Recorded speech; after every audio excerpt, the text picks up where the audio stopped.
यूं ही नहीं मिलती मंजिल राही को, एक दिल में जुनून सा जगाना पड़ता है। पूछा चिड़िया से कि कैसे बनाई घोंसला, पूछा चिड़िया से कि कैसे बनाई घोंसला, बोली साहिब तिनका तिनका उठाना पड़ता है। तो आइए आज हम आप सबके लिए लाए हैं, खासकर यूपी पी वाले बच्चों के लिए, उत्तर प्रदेश पुलिस वाले बच्चों के लिए एंड ऑल यूपी एग्ज़ाम्स। जो बच्चे यूपी में किसी भी प्रकार का कंपटीशन एग्ज़ाम देना चाहते हैं या दे रहे हैं, उनके लिए आज हम ज्योग्राफी से टॉपिक लेके आए हैं। और आज हम 2-3 टॉपिक आपको कराने वाले हैं। तो सबसे पहले जो हमारा टॉपिक है, आज हमने लिया है भूजल संसाधन। जो हम सिंचाई करते हैं, खासकर जो ज़मीन से जल हम निकालते हैं, तो जो आंकड़े आपके 2014 और 15 के हैं, वहाँ से आपके प्रश्न आते हैं। तो पहले मैं वहीं से उठाता हूँ। आपके 2014 और जो 15 के आंकड़े हैं, खास करके यहाँ से प्रश्न आपके पूछे जाते हैं। तो आज मैं यहीं से उठा रहा हूँ। तो जो 2014 और 15 के आंकड़े के अनुसार, जो वर्तमान में देश में हमारे जो सिंचाई का प्रमुख साधन है, आप इसका नोट्स बना लीजिए अगर चाहिएगा। सिंचाई का जो हमारा प्रमुख साधन है, आप इसका स्क्रीनशॉट भी ले सकते हैं, पढ़ना बहुत ज़रूरी है। जहाँ भी आपसे ज्योग्राफी पूछी जाएगी, खासकर ये टॉपिक मैं देख रहा हूँ लगातार 2-3 एग्जाम में पूछा जा रहा है। जो आपका सिंचाई का प्रमुख साधन है वो नलकूप है। क्या है? नलकूप है। सिंचाई का जो हमारा सबसे प्रमुख साधन है वो नलकूप है। और लगभग जो कुल सिंचाई का लगभग 46.22% इसका योगदान है। लगभग 46.22% आपका योगदान है नलकूप द्वारा जो सिंचाई का। तो आपके ये दो क्वेश्चन बन गया। एक तो प्रमुख जो साधन है वो नलकूप है, और 46.22% का योगदान है। ठीक। अगर हम नलकूप ले लें और प्लस आपका जो है नलकूप के साथ साथ हम कुछ अन्य कुओं को भी ले लें, तो दोनों जो जोड़ के जो सिंचाई करते हैं वो लगभग 62.82% करते हैं। अगर आपसे पूछा जाए कि नलकूप द्वारा केवल कितने परसेंट की सिंचाई होती है, तब आप बोलेंगे 46.22%। और अगर आपसे क्वेश्चन आ गया कि नलकूप और कुओं को लेकर लगभग कितने परसेंट की सिंचाई होती है, तो आप बोलेंगे 62.82%। और इसी में आपसे प्रश्न बनेगा कि नहरों द्वारा सिंचित भूमि कितनी है और तालाबों द्वारा सिंचित भूमि कितनी है। तो अगर हम नहरों द्वारा सिंचित भूमि की बात करें, नहरों द्वारा, ये देश की बात हो रही है, आपके देश की बात हो रही है, भारत देश की बात हो रही है। जो नहरों द्वारा सिंचित भूमि है भारत देश में, वो 23.66% है। और अगर हम बात करें तालाबों द्वारा सिंचित भूमि कितना है, तालाबों द्वारा, तो ये आपका है 2.52%। तालाबों द्वारा बहुत ही कम सिंचाई होती है। और एक बात, अगर हम बात करें वर्ष 2015-16 के आंकड़ों के अनुसार, 2015-16 के आंकड़ों के अनुसार, तो देश में जो नलकूपों द्वारा जो सिंचित क्षेत्रफल था, जो अपने देश भारत में जो नलकूपों द्वारा सिंचित क्षेत्रफल था, नलकूपों द्वारा जो आपका सिंचित क्षेत्रफल था, उसमें जो उत्तर प्रदेश का स्थान था वो सर्वाधिक था। उत्तर प्रदेश का स्थान आपका सर्वाधिक था। उत्तर प्रदेश का स्थान आपका सर्वाधिक था, मतलब सबसे अधिक जो है नलकूप द्वारा उत्तर प्रदेश में सिंचाई होती है। तो आप अगर यूपी की तैयारी कर रहे हैं या यूपी के एग्जाम्स की तैयारी कर रहे हैं कंपटीशन वाला, तो उत्तर प्रदेश से संबंधित प्रश्न आपका पक्का फंसने वाला है। तो ये प्रश्न आपका इम्पोर्टेंट है। ठीक। एक क्वेश्चन और उत्तर प्रदेश से बनेगा। उत्तर प्रदेश, आप इसको लिख लेंगे, Uttar Pradesh eight a glance, इसको ध्यान देंगे, एट ए ग्लैंस के 2019, एट ए ग्लैंस 2019 के अनुसार वर्ष 2015-16 में 2015-16 में उत्तर प्रदेश में 2015-16 में उत्तर प्रदेश में कहाँ पे? उत्तर प्रदेश में, उत्तर प्रदेश में 74.9%, 74.9% भूभाग की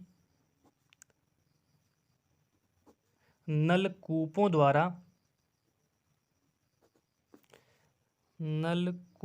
द्वारा सिंचाई की जाती है, सिंचाई की जाती है। देखिए, यदि आपका लक्ष्य वर्दी पाने का है तो ये दोनों प्रश्न आप खास करके तैयार रखेंगे, क्योंकि उत्तर प्रदेश से संबंधित खासकर आपसे प्रश्न पूछा जाएगा। तो ये प्रश्न और ये प्रश्न आपसे पक्का है पूछा जा सकता है, और खासकर ये प्रश्न भी बहुत ही इंपॉर्टेंट है। आप वैसे ज़्यादा प्रश्न तो है नहीं इसमें, 1 2 3 4 5 6 प्रश्न हैं। इसी प्रश्नों से आपका जो भूजल संसाधन वाला है वो लगभग 99% फंसने वाला है। एक आध दो क्वेश्चन इधर उधर हो सकता है, बाकी इतने से ही आपका ये जो भूजल संसाधन वाला है वो आपका कार्य हो जाएगा। और अब हम अगला टॉपिक जो उठाएंगे, तो ये रहा भूजल संसाधन टॉपिक।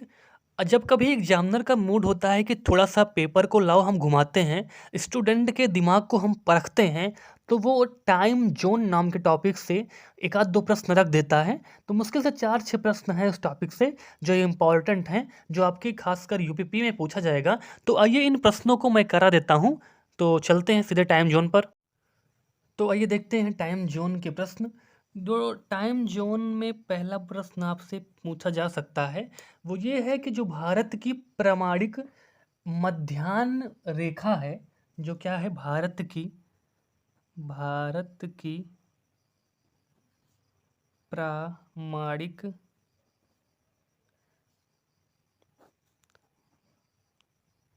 मध्याह्न रेखा, अथवा बोल सकते हैं आप भारतीय मानक समय, भारतीय मानक समय, मानक समय, इसी को तो आप बोलते हैं Indian standard time, Indian standard time. ये जो है 82°30', ये आपका मिनट है। पूर्वी देशांतर, पूर्वी देशांतर से लिया गया है, से लिया जाता है। अब इससे प्रश्न कैसे बनने वाले हैं? क्वेश्चन आएगा कि भारतीय मानक समय कहाँ से लिया जाता है, ऐसे प्रश्न आएगा और 3 से 4 ऑप्शन रख देंगे, आपको कंफ्यूज करेंगे। लेकिन अगर आपको ये जो है आपका डिग्री और मिनट पूर्वी देशांतर अगर आपको याद है तो आप इस प्रश्न को बना ले जाएंगे। और अगर एग्जामिनर का मन है कि थोड़ा हम इस क्वेश्चन को और स्टैंडर्ड से रखें, तो इस क्वेश्चन को इस तरह भी दे सकता है कि 82°30' पूर्वी देशांतर रेखा, पूर्वी देशांतर रेखा कहाँ से गुजरती है, कहाँ से गुजरती है? तो आप याद रखेंगे कि ये प्रयागराज, जिसे पहले क्या बोलते थे? इलाहाबाद, लेकिन अब आप प्रयागराज ही याद रखेंगे। और मिर्ज़ापुर आदि स्थानों से गुजरती है, आदि स्थानों से गुजरती है। आपको प्रयागराज और मिर्ज़ापुर खास करके याद रखना है, आदि स्थानों से गुजरती है। ठीक, उसके बाद एक प्रश्न इसमें और भी बन सकता है कि यह रेखा उत्तर प्रदेश, मध्य प्रदेश, छत्तीसगढ़, ओडिशा तथा आंध्र प्रदेश से होकर गुजरती है। ये उत्तर प्रदेश, उत्तर प्रदेश, मध्य प्रदेश, छत्तीसगढ़, उत्तर प्रदेश, मध्य प्रदेश, छत्तीसगढ़, ओडिशा, ओडिशा तथा आंध्र प्रदेश से होकर गुजरती है। आंध्र प्रदेश से होकर गुजरती है। देखिए क्या है ना कि अगर आपसे वैसे यूपी की बात है और यूपी ऑल एग्जाम्स की बात है तो उसमें तो यहाँ से क्वेश्चन पूछ सकता है कि यूपी में मतलब किस जिले से गुजरती है। तो चार ऑप्शन रख देगा आपके सामने, तो उसमें प्रयागराज रहेगा या मिर्ज़ापुर रहेगा, तो आप उसको टिक कर देंगे। लेकिन अगर थोड़ा सा पेपर का स्टैंडर्ड बढ़ता है कि यूपी का एग्ज़ाम है तो ज़रूरी थोड़ी है कि यूपी से ही पूछेगा, यूपी के बाहर से भी पूछ सकता है, क्योंकि ये रेखा जो है आपकी यूपी से गुजरती है। तो आपसे पूछ लेगा कि यूपी के अलावा और इनमें से किस राज्य से गुजर रही है। तो आपको ये जानना चाहिए ना कि इन पांचों राज्यों से गुजरती है। और एक और क्वेश्चन मैं आपको बताऊंगा, एक थोड़ा इंपॉर्टेंट क्वेश्चन है, ये भी इम्पॉर्टेंट भी है और काफ़ी जो है सरल क्वेश्चन भी है। क्वेश्चन ये है कि जो भारतीय मानक समय होता है, इंडियन स्टैंडर्ड टाइम, वो जो है ग्रीनविच मीन टाइम से, जो आपका जीएमटी होता है ग्रीनविच मीन टाइम से 5 घंटा 5 घंटा 30 मिनट आगे है। 5 घंटा 30 मिनट आगे है। ये आपसे क्वेश्चन पूछ सकता है कि जो इंडियन स्टैंडर्ड टाइम है वो ग्रीनविच मीन टाइम से मतलब कितना आगे है। तो आप बोल सकते हैं कि 5 घंटे आगे है, ये इसका आंसर है। ये क्वेश्चन भी आपके पेपर में छप सकता है। तो बहुत बहुत धन्यवाद। आज हमने 2 टॉपिक किया, एक टाइम जोन का किया और एक हमने किया जो है भूजल संसाधन का। तो ऐसे ही कम्पिटिटिव वीडियोस हमारे यूट्यूब चैनल पे अपलोड होती रहेंगी। आप हमारे यूट्यूब चैनल को सब्सक्राइब कर लीजिए, जिससे कि मैं टाइम टाइम पर आप तक हमारी जो वीडियोस हैं वो पहुंच सकें। और मैं ऐसे ही कम्पिटिटिव वीडियोस बनाता रहूंगा आपके लिए। और जो आपने लक्ष्य बनाया है वर्दी पाने की, मैं आपको वर्दी दिला के रहूँगा। बहुत बहुत धन्यवाद, आप लोग हमारे साथ जुड़े। जय हिंद, जय भारत।